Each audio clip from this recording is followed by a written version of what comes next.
One of the passages that was recited was Hebrews 11:32 through 40.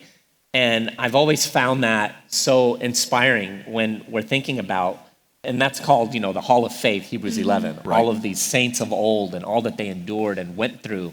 And I love where it says, of whom the world was not worthy. Right.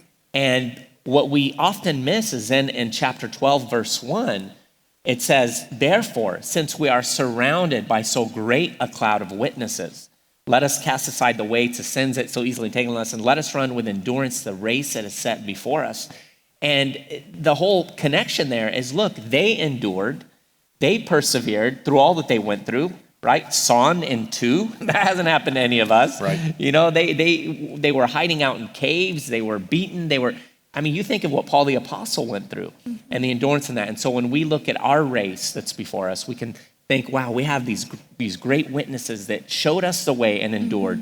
We can do it too. And the key for that is looking unto Jesus, the author and the finisher of our faith. And again, that's the theme, witnesses, and to be surrounded by that great cloud of witnesses should give us both the courage and the motivation to want to be in that cloud with them and to honor the Lord with our faith, whatever comes in front of us. And you talked about Paul and his afflictions. In 2 Corinthians 11, he lists some of those afflictions about being tossed overboard, being beaten, lashed 39 times.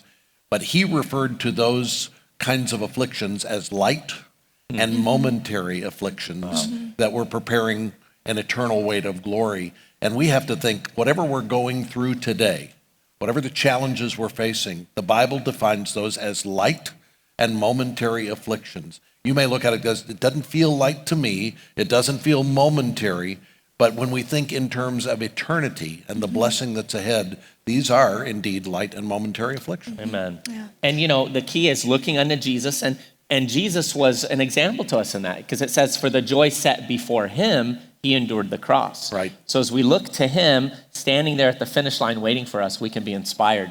When I was growing up as a little boy, I lived right next to my elementary school. In fact, there was just a chain link fence separating us. One of my classrooms was like 150 feet away from my front door.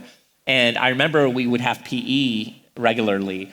And my family would often be sitting outside, my mom and my grandma, just hanging out on the front lawn. And we would be running. And I would just be lagging, and when I would look and I would see them sitting there, I would turn on the afterburners, like Chariots of Fire, It was like a Lebanese flash just, flying by. And I would get so inspired because they were there. Yeah. And that needs to be our focus. We're looking unto Jesus. Yeah. I had a similar experience. Believe it or not, I ran cross country when I was in high school. And the cross country loop that we had was kind of a figure eight. So you'd start at one place. In the middle of the race, you'd come back around to the starting line. You'd go on another loop and come back to the finish line.